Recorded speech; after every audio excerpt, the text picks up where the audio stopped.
الله أحد الله الصمد لم يلد ولم يولد ولم يكن له كفوا أحد.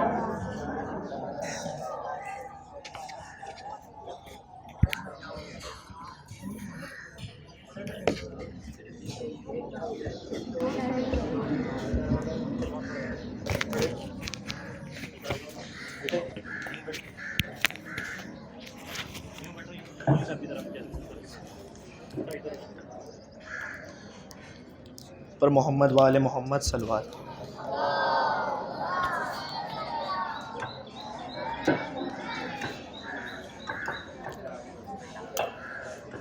بسم اللہ الرحمن الرحیم.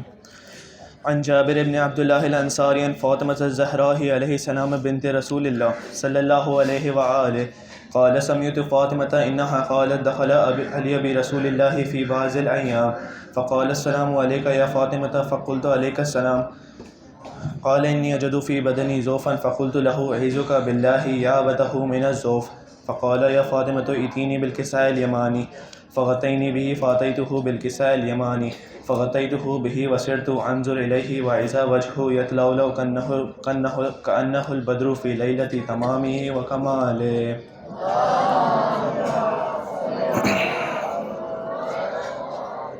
فما كانت إلا ساعة وإذا بولدي الحسن قد أقبل وقال السلام عليك يا أماه فقلت عليك السلام يا كرة عيني وثمرة فؤادي فقال يا أماه إني أشم عندك رائحة طيبة كأنها رائحة جد رسول الله فقلت نعم إن جدك تحت الكساء فأقبل الحسن نحو الكساء وقال السلام عليك يا جدة يا رسول الله صلى الله عليه وآله أتأذن لي أن أدخل معك تحت الكساء قال وعليك السلام يا ولدي ويا صاحب حوزي قد أذنت لك فدخل معه تحت الكساء.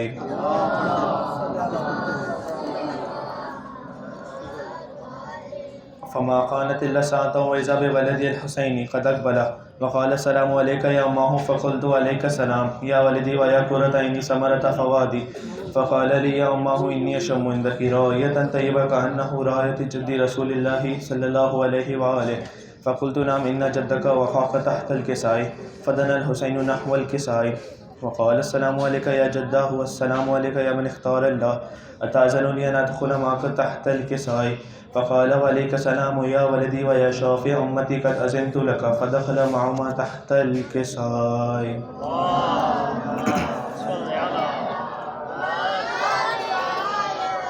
فأقبل عند ذلك أبو الحسن علي بن أبي طالب وقال السلام عليك يا بنت رسول الله فقلت وعليك السلام يا أبا الحسن ويا أمير المؤمنين فقال يا فاطمة إني أشم عندك رائحة طيبة كأنها رائحة جد أخي وابن أم رسول الله فقلت نعم ها هو مع ولديك تحت الكساء فأقبل علي نحو الكساء وقال السلام عليك يا رسول الله أتأذن لي أن أكون معكم تحت الكساء قال له عليك السلام يا أخي ويا وسيع وخليفتي صحابي لوائي قد أذنت لك فدخل علي تحت الكساء.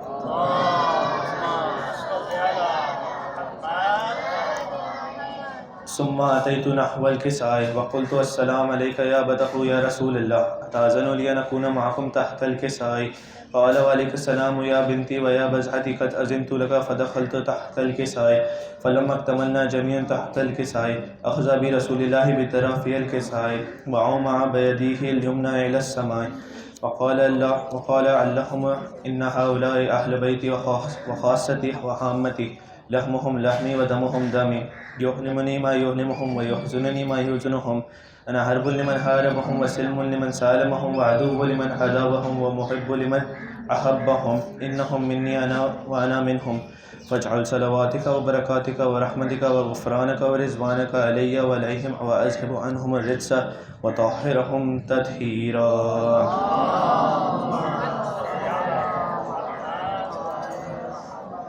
وقال الله عز وجل يا ملائكتي ويا سكان سماواتي إني ما خلقت السماء مبنيا ولا عرضا مضية ولا قمرا منيرا ولا شمسا مضية ولا فلكا يدور ولا بحرا يجري ولا فلكا يسري إلا في محبة هؤلاء الخمسة الذين هم تحت الكساء.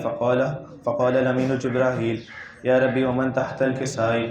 فقال عز وجل هم أهل بيت النبوة ومعدن الرسالة هم فاطمة وأبوها وبالها وبنوها.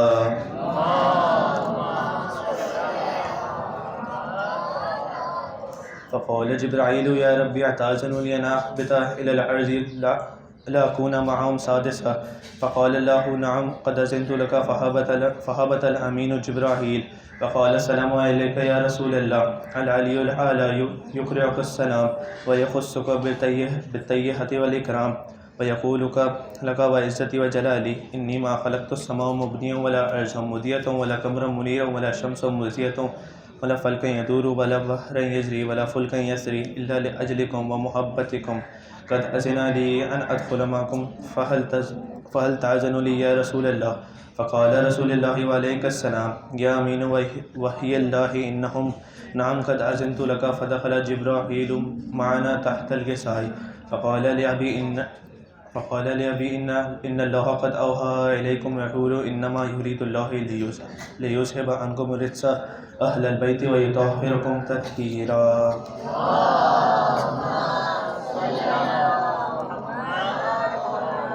فقال علي لأبي يا رسول الله أخبرني ما لجلوسنا هذا تحت الكساء من الفضل عند الله. فقال النبي صلى الله عليه وآله والذي بعثني بالحق نبي واصطفاني برسالة نجيع ما ذكر خبرنا هذا في محفل من محافل أهل الأرض وفيه جمع من شيعتنا ومحبينا إلا ونزلت عليهم الرحمة وخفت بهم الملائكة واستغفرت لهم إلى أن يتفرقوا. فقال علي عليه السلام إذن والله فزنا وفاز شيعتنا ورب الكعبة.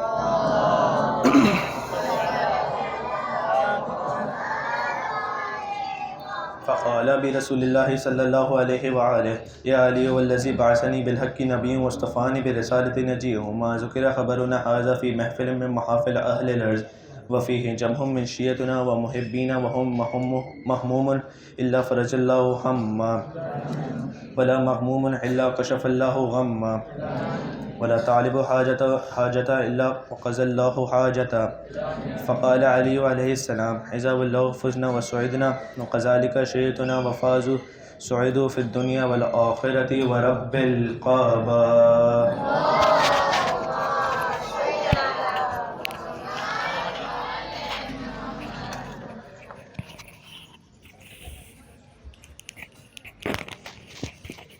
محمد وعلى محمد صلوات.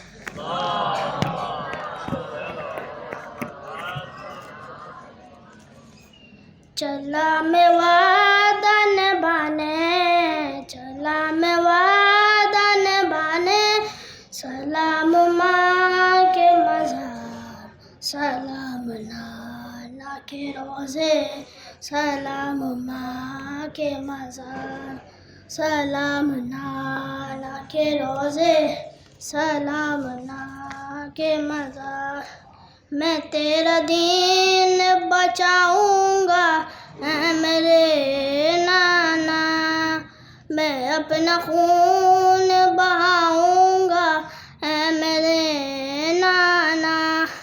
حسین جاتا ہے مرنے حسین جاتا ہے مرنے سلام ماں کے مزار سلام نانا کے روزے سلام ماں کے مزار سلام نانا کے روزے سلام ماں کے مزار.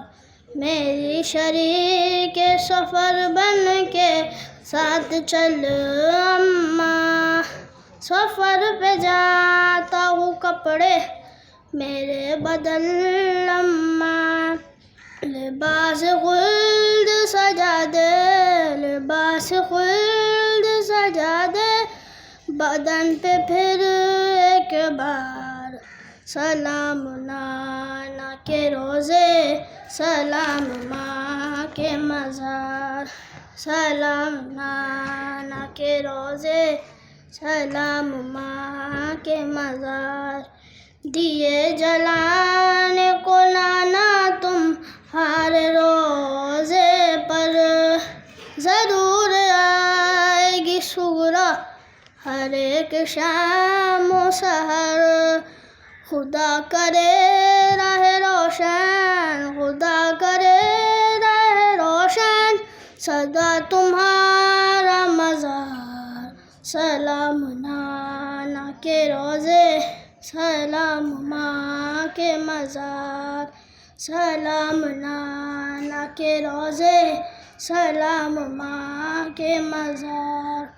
تمہارے جیسا ہے نانا یہ میرا لال اکبر، دعا کرو نہ لگے اس کو آسماں کی نظر. لٹے نہ دور وطن سے، لٹے نہ دور وطن سے ہمارے دل کا قرار. سلام نانا کے روزے، سلام ماں کے مزار. سلام نانا کے روزے، سلام ماں کے مزار. محمد وعلی محمد صلوات.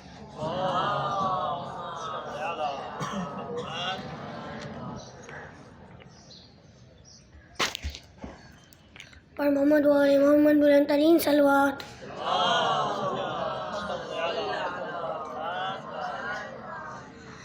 جب مجھے آپ کے قاتل نے ہمارا بابا، جب مجھے آپ کے قاتل نے ہمارا بابا، ہر تماچے پہ سکینہ نے، ہر تماچے پہ سکینہ نے پکارا بابا.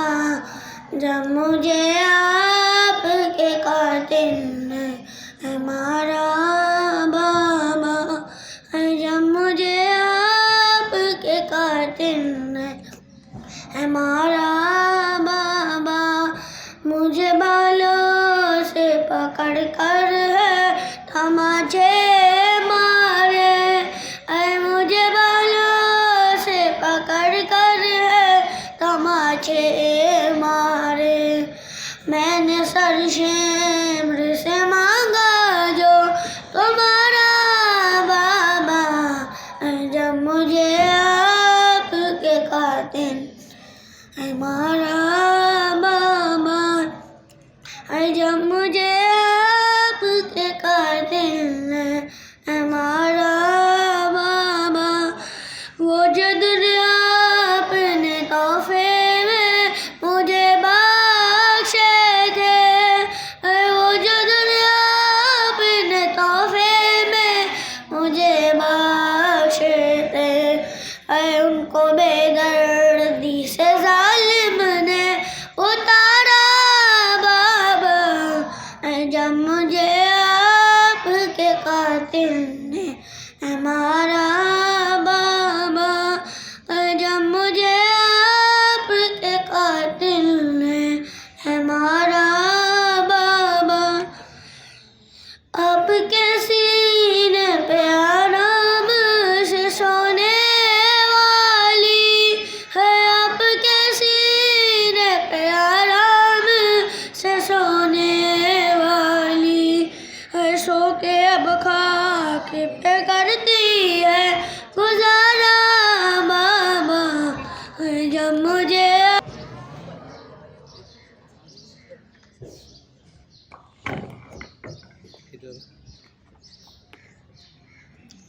اور محمد وآل محمد بلند ترین صلوات.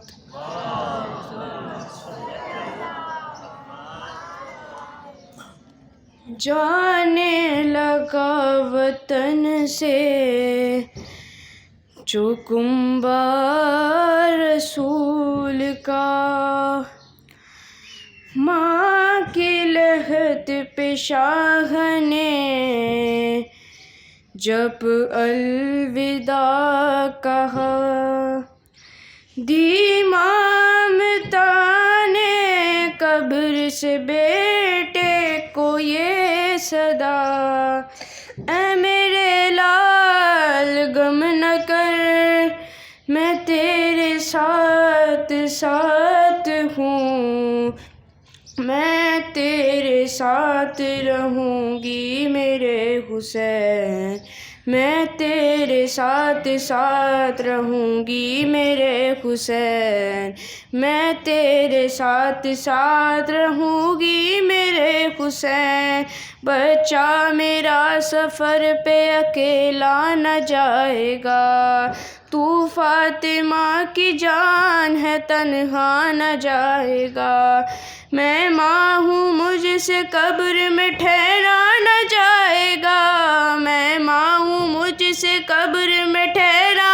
نہ جائے گا، اے میرے لال غم نہ کر، میں تیرے ساتھ رہوں گی میرے حسین، میں تیرے ساتھ ساتھ رہوں گی میرے حسین، میں تیرے ساتھ ساتھ رہوں گی میرے حسین، اماں بھی کربلا میں تیرے ساتھ جائے گی، جا کر کے تیرے ساتھ وہاں بھی نبھائے گی، عباس کے کٹے ہوئے شانے اٹھائے گی، عباس کے کٹے ہوئے شانے اٹھائے گی، اے میرے لال غم نہ کر، میں تیرے ساتھ رہوں گی میرے حسین، میں تیرے ساتھ ساتھ رہوں گی میرے حسین، میں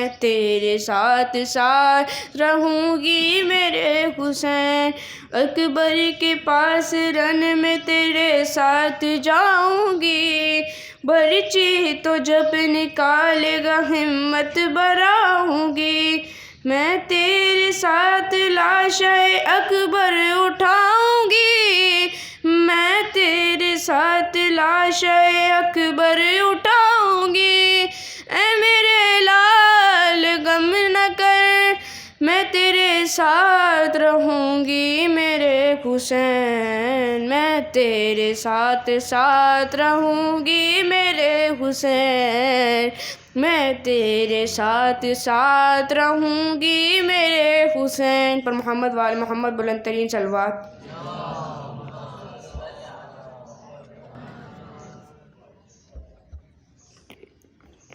بر محمد وآل محمد بلند تر صلوات۔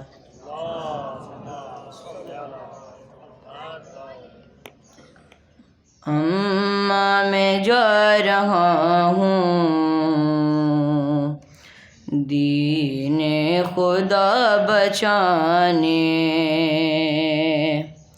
اماں میں جا رہا ہوں دین خدا بچانے، پھر آؤں یا نہ آؤں واپس خدا ہی جانے،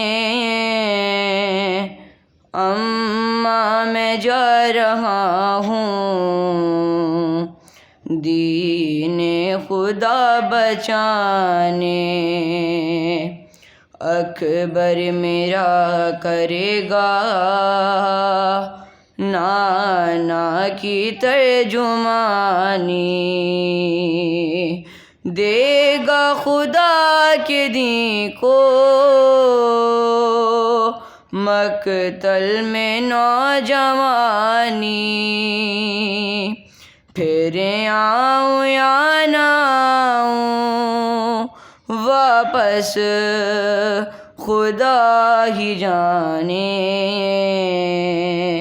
اماں میں جا رہا ہوں دین خدا بچانے، کہتے ہوئے یہ شہ کی آواز تھر تھر آئی، دے دوں گا راہ حق میں عباس جیسا بھائی، پھر آؤں یا نہ آؤں واپس خدا ہی جانے، اماں میں جا رہا ہوں دین خدا خدا بچانے، قاسم کی لاش کے بھی ٹکڑے اٹھاؤں گا میں، بے شیر کی لغد بھی رن میں بناؤں گا میں، پھر آؤں یا نہ آؤں واپس خدا ہی جانے، اما میں جا رہا ہوں دین خدا بچانے۔ بر محمد و آل محمد بلندتر صلوات۔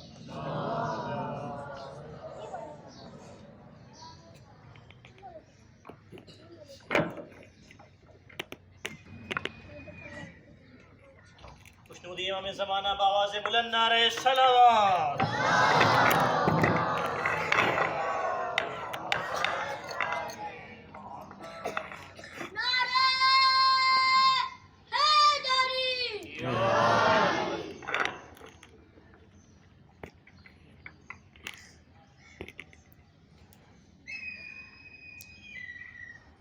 اعوذ باللہ السمیع العلیم من الشیطان اللعین الرجیم،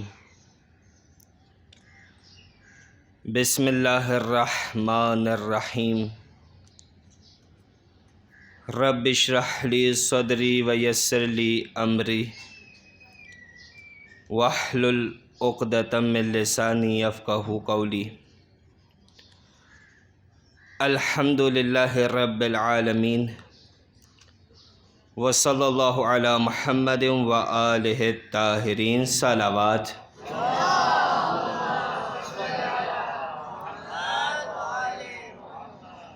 سیما بقیت اللہ الاعظم، روحی و ارواحنا لتراب مقدمہ الفدا، اللہم عجل لولیک الفرج، واللعن الدائمة الباقية على أعدائهم أجمعين من يوم عداوتهم إلى قيام يوم الدين۔ أما بعد، فقد قال الله تبارك وتعالى في كتابه المبين، بسم الله الرحمن الرحيم، هو الذي بعث في الأميين رسولا منهم یتلو علیہم آیاتہ ویزکیہم ویعلمہم الکتاب والحکمہ وإن كانوا من قبل لفی ضلال مبین، صلوات۔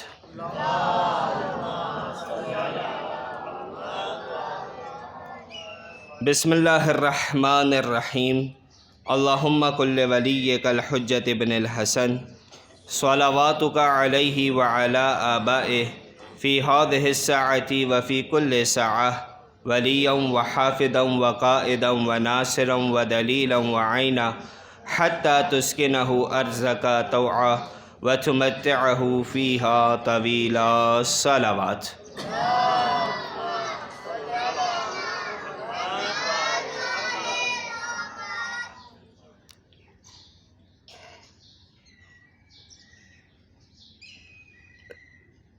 متوجہ سب؟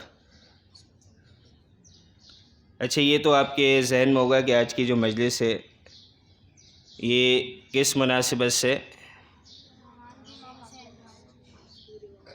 سب کو معلوم ہے، مولا حسین کی مدینے سے روانگی کے عنوان سے۔ اچھا، یہ ڈیٹ معلوم ہے کہ کب مولا حسین مدینے سے روانہ ہوئے تھے مکے کے لیے؟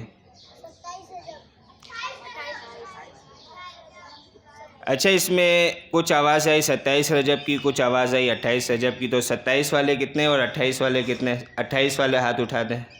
اچھا، تقریباً 28 والے یہ ابھی بھی کچھ ہاتھ جھکے ہوئے، یعنی ان کے جو رائے ہے وہ کچھ اور محسوس ہو رہی ہے۔ بہرحال صحیح جواب یہی ہے 28 رجب کو۔ اچھا، یہ سن کون سا تھا؟ یعنی ہجری کا سن کون سا تھا؟ 60 ہجری۔ ٹھیک، تو یہ چیز یاد رکھیے خالی 28 رجب سن 60 ہجری کو مولا حسین اپنے اہل و عیال کے ہمراہ مدینے سے روانہ ہوئے۔ آج کی جو ہماری بالکل مختصر سی جو اسپیچ ہے اس کے لیے سورہ جمعہ کی آیت نمبر 2 کو تلاوت کیا گیا۔ سورہ جمعہ اس کی آیت نمبر 2 میں پروردگار عالم کیا ارشاد فرما رہا۔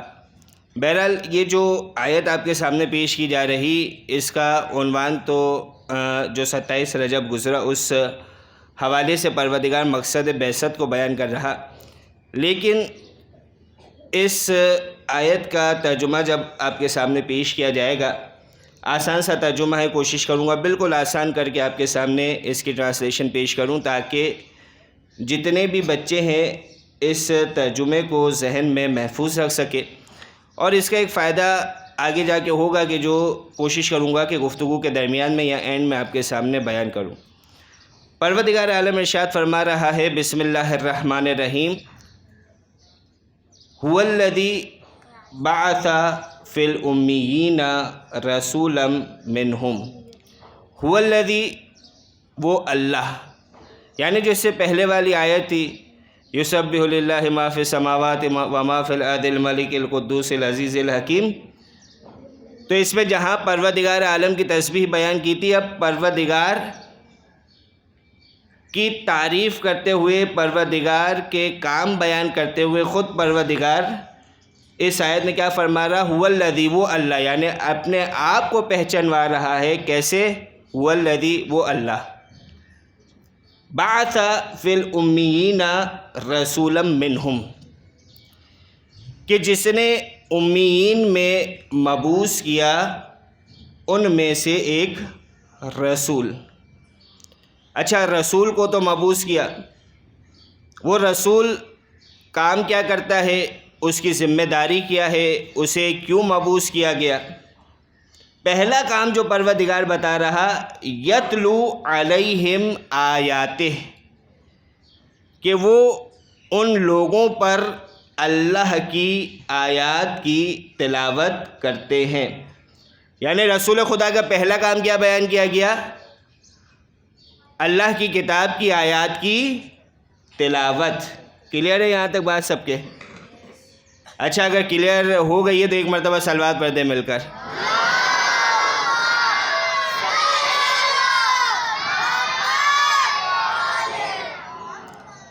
تو پہلی ذمہ داری کیا بیان ہو رہی؟ یتلو علیہم آیاتہ، کہ اللہ کی آیات کی ان پر تلاوت کرتے ہیں۔ دوسری ذمہ داری کیا ہے؟ وَيُزَكِّيهِمْ، یعنی ذمہ داری رسالت میں سے دوسری ذمہ داری پروردگار بیان کر رہا کہ ان کا تزکیہ نفس کرتے ہیں۔ لفظ تھوڑا سا مشکل ہو گیا، یعنی ان کے دل کو پاک کرتے ہیں، ان لوگوں کے دلوں سے برائیوں کو ہٹاتے ہیں، رجس کو ہٹاتے ہیں، گندگی کو ہٹاتے ہیں، اور ان کے دل کو پاک کرتے ہیں۔ جب ان کے دل پاک ہو جاتے ہیں، یعنی جو وَيُزَكِّيهِمْ تزکیہ نفس کا مرحلہ گزر جاتا ہے، پھر اللہ کے رسول کیا کر رہے؟ وَيُعَلِّمُهُمُ الْكِتَابَ وَالْحِكْمَةَ، کہ وہ انہیں کتاب کی تعلیم دے رہے ہیں اور حکمت کی تعلیم دے رہے ہیں۔ یہ 4 ذمہ داری پروردگار اپنے رسول کی بیان کرنے کے بعد کہتا ہے، وَإِن كَانُوا مِن قَبْلُ لَفِي ضَلَالٍ مُّبِينٍ، در حال کہ اس سے پہلے، یعنی بعثت سے پہلے، اللہ کے رسول کے مبعوث بر رسالت ہونے سے پہلے وہ صریحاً گمراہی میں مبتلا تھے، یعنی گمراہ تھے، برائیوں کے دلدل میں گرے ہوئے تھے۔ اللہ کے رسول نے آ کر انہیں برائی سے باہر نکالا۔ تو یہ 4 ذمہ داریاں اللہ کے رسول کی بیان ہوئی۔ کون کون سی ذمہ داری ہے؟ ریپیٹ کیجئے۔ اللہ کی آیات کی تلاوت، تزکیہ نفس، کتاب کی تعلیم، حکمت کی تعلیم۔ اچھا، آج کی گفتگو میں یہ آیت کو پیش کرنے کا مقصد، یعنی عام طور پہ آیت و بعثت میں پیش کی جاتی، تو آج کی گفتگو میں پیش کرنے کا مقصد یہ کہ جب پروردگار عالم نے اپنے حبیب کی یہ 4 ذمہ داریاں بیان کی کہ وہ آیات کی تلاوت کرتے ہیں، تزکیہ نفس کرتے ہیں، کتاب کی تعلیم دیتے ہیں، حکمت کی تعلیم دیتے ہیں. یہ 4 کام اللہ کے رسول نے انجام دے کر لوگوں کو ہدایت بخشی. لوگ برائی سے نکلے، لوگ گمراہی سے نکلے. اب یہاں پر ایک سوال جو پیدا ہوتا ہے، اور جو پہلے آپ کے سامنے سوال کیا اس کے جواب کی طرف آؤں گا، لیکن ایک سوال یہ پیدا ہوتا کہ تلاوت یہاں پر پروردگار نے الگ کاؤنٹ کیا ہے اور تعلیم کو الگ کاؤنٹ کیا ہے. یعنی پہلے تلاوت کتاب ہے، پھر تزکیہ نفس ہے، پھر تعلیم ہے. گویا پروردگار یہ بتانا چاہ رہا کہ انسان کا دل جب تک پاک نہ ہو وہ قرآن کی آیات کو سن تو سکتا ہے، تلاوت کر تو سکتا ہے، پڑھ تو سکتا ہے، لیکن جو نور ہدایت ہے وہ اس کے دل میں اس وقت تک نہیں آ سکتا کہ جب تک اس کا دل پاک نہ ہو. اور اس کی ایک عام سی نارمل سی مثال، بارش آپ نے برستے ہوئے دیکھی ہے. اب بارش ایک ہی برس رہی، یعنی وہی بادل ہے، وہی علاقہ ہے، وہی پانی ہے، لیکن ایک زمین پر جب یہ بارش برستی ہے، اگر وہ زرخیز زمین ہے تو وہاں پر سبزہ اگتے ہوئے نظر آتا ہے، ہمیں گرینری نظر آتی ہے. لیکن وہی بارش ہے اگر بنجر زمین پر برسے گی تو نتیجہ کیا ہوگا؟ کیچڑ کے علاوہ ہمیں کچھ بھی نظر نہیں آئے گا. تو یہ علم دل میں، قلب میں کس وقت سما سکتا ہے؟ کہ جب انسان کا دل پاک ہو. ہم یہی تو کرتے، علم حاصل کرنے کے لیے کوشاں رہتے ہیں کہ زیادہ سے زیادہ علم حاصل کریں. یعنی ہم اپنی طرف سے کوشش کر رہے کہ ہم علم حاصل کریں، لیکن حقیقت میں یہ علم پروردگار عالم عطا کرتا ہے. یعنی ہمیں اپنے ایفرٹس کرنے چاہیے، اپنی کوشش کرنی چاہیے، لیکن عطا کس کی طرف سے ہے؟ پروردگار عالم کی طرف سے. کوشش کرنا ہمارا کام ہے اور عطا کرنا پروردگار کا کام ہے. لیس للانسان الا ما سعی، کہ انسان کو وہی کچھ ملتا ہے کہ جس کے لیے وہ کوشش کرتا ہے. تو کوشش کرنا ہمارا کام. پروردگار عالم اس علم کو عطا کرے گا. کیوں؟ کیونکہ علم کے بارے میں ہے کہ العلم نور یقذفہ اللہ فی قلب ما یشاء، کہ علم ایسا نور ہے کہ پروردگار جس کے دل میں چاہے ڈال دیا کرتا ہے. تو یہاں پر جب مقصد رسالت بھی بیان ہو رہا تو یہ بھی ہمیں علم سے متصل نظر آ رہا ہے. اس کا تعلق بھی علم سے نظر آ رہا کہ پہلے تلاوت کی جائے گی، اس کے بعد قلب کو پاک کیا جائے گا، اور پھر قرآن اور حکمت کی تعلیم دی جائے گی. یعنی رسالت کے یہ 4 فرائض پروردگار عالم نے بیان کر دیے. اب جو نتیجہ آپ کے سامنے پیش کرنا وہ یہ کہ ایک مثال کے ذریعے سے آپ کے سامنے بات واضح کرنا چاہوں گا، اور آج کی گفتگو کو ذرا وائنڈ اپ کی طرف لے جائیں گے. کہ فرض کیجئے آپ کسی کلینک میں جاتے ہیں، ڈاکٹر کے پاس، آپ گئے ڈاکٹر کے پاس، آپ نے جا کے اس سے میڈیسن لی. بہت سے بچوں کو شوق ہوتا ہے تو ان کو بھی انجیکشن بھی لگا دیتے ہیں وہاں پر. تو آپ نے جا کے وہاں پر میڈیسن لی، ڈاکٹر کلینک میں بیٹھا تھا، اس نے آپ کا معائنہ کیا، آپ کا ڈائگنوز کیا آپ کو، اور آپ کو آپ کی بیماری کے حساب سے میڈیسن دے دی. اب ہوا یہ کہ کچھ دنوں بعد آپ دوبارہ بیمار ہوئے. اب جب آپ کلینک پہ گئے تو دیکھا کہ وہ ڈاکٹر تو نہیں ہے، وہ کہیں ٹریول پہ گیا ہوتا ہے. اکثر ہوتا ہے ڈاکٹر وزٹ وغیرہ پہ نکل جاتے ہیں، سفر پہ نکل جاتے ہیں، یا اپنی جو تعلیم ہے اسے ایڈوانس کرنے کے لیے اور کورسز کرنے نکل جاتے، یا ورک شاپس وغیرہ لینے نکل جاتے. تو آپ نے دیکھا کہ جو ڈاکٹر کی کلینک تھی وہاں پر کوئی اور شخص بیٹھا ہوا ہے کہ جو اس ڈاکٹر کی جگہ پر بیٹھا. اب آپ سے میں سوال کروں گا کہ ڈاکٹر تو چلا گیا وزٹ پہ، یا کہیں بھی ایکس وائی زی کسی بھی جگہ پر چلا گیا. اب جو ڈاکٹر کی جگہ پر آ کر شخص بیٹھا ہے، کیا وہ اس کلینک کا کمپاؤنڈر ہوگا جو ڈاکٹر کی جگہ پر آ کر بیٹھا ہوگا؟ یا وہ اس کلینک کا صفائی کرنے والا ہوگا جو ڈاکٹر کی جگہ آ کر بیٹھا ہوگا؟ یا وہ اس کلینک کا پلمبر ہوگا کہ جو ڈاکٹر کی جگہ آ کے بیٹھا ہوگا؟ یا نہیں آس پاس کسی دکان کے الیکٹریشین ہوگا کہ جو آ کے ڈاکٹر کی سیٹ پر بیٹھ گیا ہوگا؟ کیا ایسا ہوگا؟ ایسا ہوگا یا نہیں ہوگا؟ نہیں ہوگا. یعنی ڈاکٹر کی جگہ الیکٹریشین بیٹھ سکتا ہے؟ نہیں بیٹھ سکتا. ڈاکٹر کی جگہ پلمبر بیٹھ سکتا ہے؟ نہیں بیٹھ سکتا. یعنی ڈاکٹر کی جگہ کون بیٹھ سکتا ہے؟ ڈاکٹر ہی بیٹھ سکتا. اب یہاں پر پروردگار عالم نے سیدھی سیدھی رسالت کی ذمہ داریاں بیان کر دی. کیا کہ ریپیٹ کیجئے گا، آیات کی تلاوت، تزکیہ نفس، تیسری چیز کیا ہے؟ کتاب کی تعلیم، چوتھی چیز کیا ہے؟ حکمت کی تعلیم۔ اب اللہ کے رسول کی رسالت کی پروردگار جب یہ 4 ذمہ داریاں بیان کر رہا ہے تو وہی شخص رسول کے منبر پہ آ سکتا ہے کہ جو ان 4 ذمہ داریوں کو بطریق احسن انجام دے سکتا ہو۔ یعنی وہی شخص منبر پہ آ سکتا اللہ کے رسول کے کہ جو ان 4 ذمہ داریوں کو وہی قائم مقام رسالت بن سکتا ہے، وہی قائم مقام نبی بن سکتا کہ جو ان 4 ذمہ داریوں کو بطریق احسن انجام دے سکتا ہو۔ اب جو قرآن پڑھتے پڑھتے اٹک جائے، جس کے دل میں شک چونٹی کی طرح رینگتا ہو، یا جو ہر مرتبہ جب اس کے سامنے علمی مسئلہ پیش کیا جائے اور اس میں وہ اٹک جائے تو وہ اس ذمہ داری کو پورا نہیں کر سکتا۔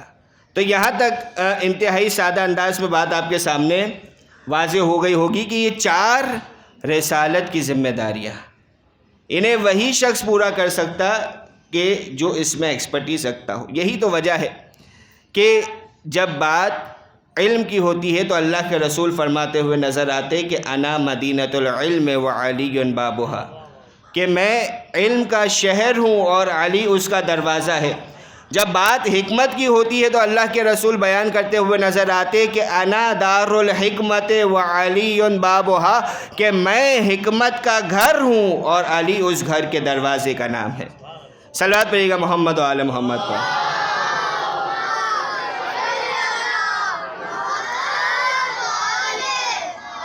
یعنی اب آپ کے سامنے اس آیت کا مقصد واضح ہوا ہوگا۔ تو امت میں مسئلہ کہاں پیدا ہوا؟ کہ جب اس دروازے کو چھوڑ دیا گیا، جب مولا کائنات کے دامن کو چھوڑ دیا گیا اور اس انداز میں چھوڑا گیا، لوگوں کو مولا کائنات سے دور کرنے کی ایسی کوشش کی گئی کہ باقاعدہ ممبروں سے مولا کائنات پر سب و شتم کیا جاتا تھا، مولا کائنات کے بارے میں غلط باتیں منسوب کی جاتی تھی اور کوشش کی جاتی تھی کہ لوگوں کے دلوں میں بغض علی ڈالا جائے۔ یہاں تک کہ کس انداز میں تربیت کی جا رہی بچوں کی، کہ ایسا بھی ہوا کہ بچوں کو چھوٹی بھیڑ سے مانوس کیا کرتے تھے۔ جب بچہ مانوس ہوتا تھا، صبح اٹھتا تھا، بچہ دیکھا کہ بھیڑ ذبح ہوئی رکھی ہے، پوچھا کیا ہوا؟ کہا کہ مدینے سے یا کوفے سے علی آئے تھے، علی نے آ کے تمہاری بھیڑ کو ذبح کر دیا۔ یعنی اس طریقے سے مولا کائنات کی نفرت کو اس بچے کے دل میں ڈالا جا رہا، اور یہی تو وجہ، یعنی اتنی نفرت ان کے دل میں بھری گئی کہ جب یہ خبر پہنچی تھی نا کہ علی کو مسجد کوفہ میں شہید کر دیا گیا، محراب مسجد میں شہید کر دیا گیا، تو کتنے تو لوگ ایسے نظر آئے کہ جو یہ کہتے تھے کہ علی اور مسجد، یعنی بھلا علی کا مسجد میں کیا کہا؟ یعنی نعوذ باللہ یہ تہمت تھی۔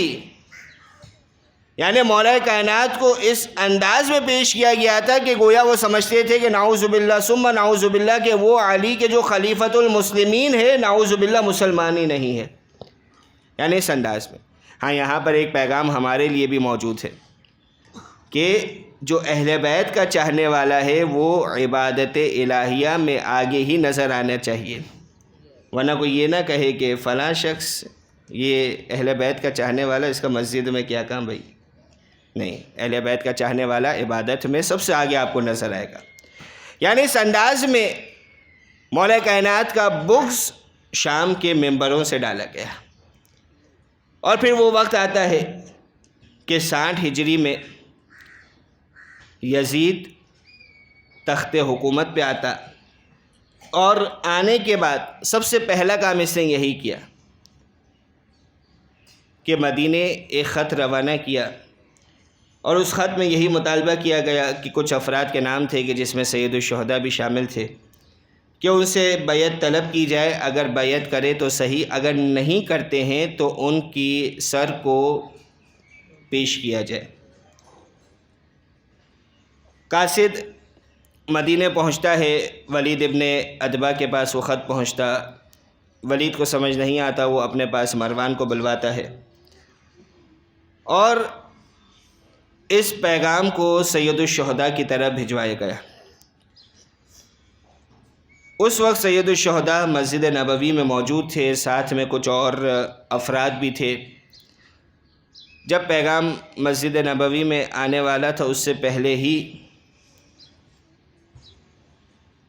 ابھی سید الشہداء کو فقط دربار میں بلوایا گیا کہ مولا نے جو دوسرے افراد مسجد میں موجود تھے، کتابوں میں آپ جا کے نام دیکھ سکتے، ان سے یہ فرما دیا کہ حاکم شام اس دنیا سے جا چکا ہے اور ہم سے یزید کے لیے بیعت کا تقاضا کیا جائے گا، لہٰذا اس نصف شب میں ہمیں دربار میں بلایا جا رہا۔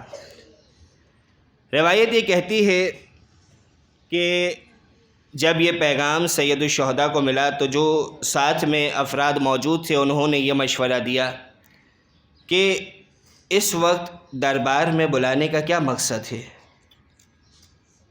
شاید یہ ہمیں قتل کرنا چاہتے ہیں، ہم یہی تجویز دیں گے کہ رات کے اس پہر میں آپ دربار نہ جائیے گا۔ سید الشہداء نے فرمایا کہ میں دربار جاؤں گا اور مجھے معلوم ہے کہ یہ لوگ مجھے چاہے تب بھی قتل نہیں کر سکتے۔ سید الشہداء نے مقاتل میں لکھا ہے 30 افراد کو جمع کیا اور ان 30 افراد کو لے کر دربار کی جانب بڑھے، تمام کو دربار کے دروازے پر کھڑا کیا اور خود سید الشہداء دربار کے اندر داخل ہوتے ہیں۔ جب دربار میں داخل ہوئے ولید بھی موجود تھا، مروان بھی موجود تھا۔ ولید نے یزید کا خط مولا کی خدمت میں پیش کیا، مولا نے اس خط کو دیکھا اور مولا نے اس وقت ولید سے کہا کہ تو مجھ سے بیعت لینا چاہتا ہے، یہ بات رات کی تاریکی میں مناسب نہیں ہے، کل دن کے اجالے میں لوگوں کے سامنے اپنا فیصلہ تجھے بتاؤں گا۔ یہ کہہ کر مولا دربار سے جانے لگے کہ ایسے میں مروان مولا کی شان میں گستاخی کرتا ہے اور گستاخی کرتے ہوئے ولید سے کہتا ہے کہ اے ولید، حسین کو روک لو، حسین سے ابھی کہ ابھی بیعت طلب کرو، اگر حسین بیعت نہیں کرتے تو حسین کے سر کو قلم کر دو۔ روایت یہ کہتی ہے کہ جیسے ہی مروان نے مولا کی شان میں گستاخی کی نا، یہاں سید الشہداء کا بھی لہجہ بلند ہوتا ہے۔ مولا فرماتے ہیں یا ابن الزرقاء، اے نیلی آنکھ والی کے بیٹے، کیا تو مجھے قتل کرے گا یا یہ شخص مجھے قتل کرے گا؟ کیا تو نہیں جانتا میں کون ہوں؟ میں خامس آل کسا ہوں، میں اہل بیت رسول میں سے ہوں، میں رسالت کے خاندان میں سے ہوں، اور تو یزید کی بات کرتا ہے؟ وہ شارب الخمر ہے، شراب پینے والا ہے، وہ جوا کھیلنے والا ہے، کھلے عام گناہ کرنے والا ہے۔ مثلی لا یبایع مثلا، مجھ جیسا یزید جیسے کی تو بیعت نہیں کر سکتا۔ عزادارو، یہاں سید الشہداء کا لہجہ بلند ہوا۔ روایت یہ کہتی ہے کہ دربار کا دروازہ کھلتا ہے، مولا عباس دربار میں داخل ہوئے ہیں، تلوار بے نیام 19 جوان دربار میں داخل ہوئے، سید الشہداء کو اپنے حصار میں لیا اور حفاظت کے ساتھ سید الشہداء کو گھر کی جانب لے گئے۔ ہاتھ جوڑ کر ایک جملہ کہنا چاہوں گا کہ مولا، آج آپ کی مدینے میں آواز ذرا سی بلند ہوئی ہے، ہاشمی جوان آ گئے آپ کی حفاظت کے لیے۔ دل کہتا ہے کہ عباس بھی موجود ہوں گے، علی اکبر بھی موجود ہوں گے، آپ کے اصحاب و انصار بھی موجود موجود ہوں گے، لیکن اے میرے مولا ایک وہ وقت آئے گا کہ کربلا کا میدان ہوگا، آپ کی صدا استغاثہ ہوگی، حل من ناصر ینصرنا حل من مغیث یغیثنا، لیکن مولا کوئی نہ ہوگا کہ جو آپ کی نصرت کرے۔ عباس بازو کٹا کے دریا کنارے سو رہے ہوں گے، علی اکبر کے سینے پہ برچھی کا پھل ہوگا، قاسم کا لاشا گھوڑوں کی ٹاپوں سے پامال ہوگا۔ ہاں ایک بچہ ضرور ہوگا کہ جو صدا استغاثہ پہ لبیک کہتے ہوئے خود کو جھولے سے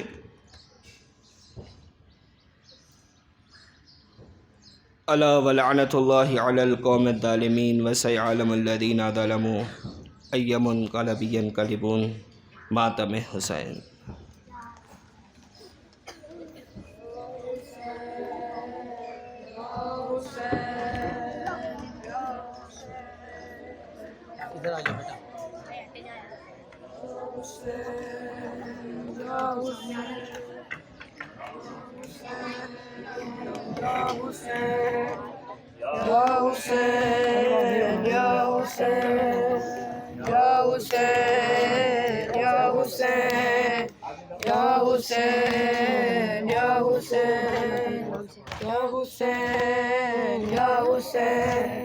صدائیں دیتا ہے کعبہ، حسین رک جاؤ، صدائیں دیتا ہے کعبہ، حسین رک جاؤ، صدائیں دیتا ہے کعبہ، حسین رک جاؤ، بدلو حج کا ارادہ،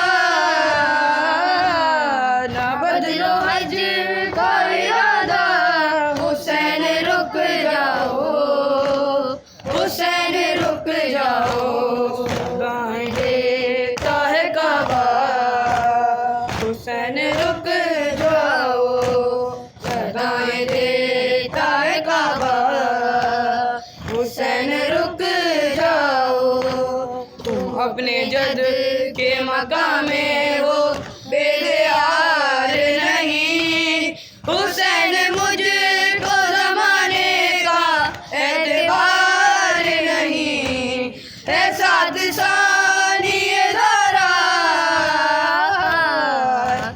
اے ساتھ ثانی زہرا، حسین رک جاؤ، حسین رک جاؤ، صدائیں دیتا ہے کعبہ، حسین رک جاؤ، صدائیں دیتا ہے کعبہ، حسین رک جاؤ، تمہارے پاؤں پکڑتی ہے سرزمین حرم، خدا کے واسطے آگے نہ اب بڑھاؤ قدم، نہ جاؤ جانب کوفہ،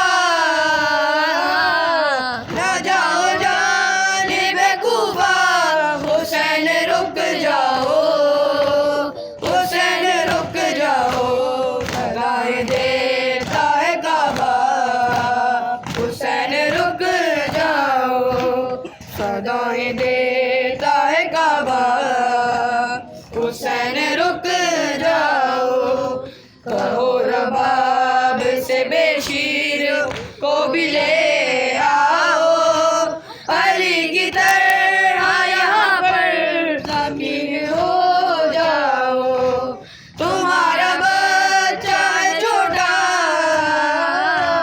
تمہارا بچہ ہے چھوٹا، حسین رک جاؤ، حسین رک جاؤ، صدائیں دیتا ہے کعبہ، حسین رک جاؤ، صدائیں دیتا ہے کعبہ، حسین رک جاؤ، وہ غم امام کا سجاد کس طرح دیکھے، نکل کے مکہ سے کتنا حسین روئے تھے، بھولاتا رہ گیا کعبہ، بھولاتا رہ گیا کعبہ،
چادر سے جو محروم تھی، چادر سے جو محروم تھی، نہ محرموں کے درمیان، نہ محرموں کے درمیان روتی رہی شہزادیاں، مولا حق کے مانگا حسن یا حسین، مولا حق کے مانگا حسن یا حسین، یا حسین، یا حسین، صلوات۔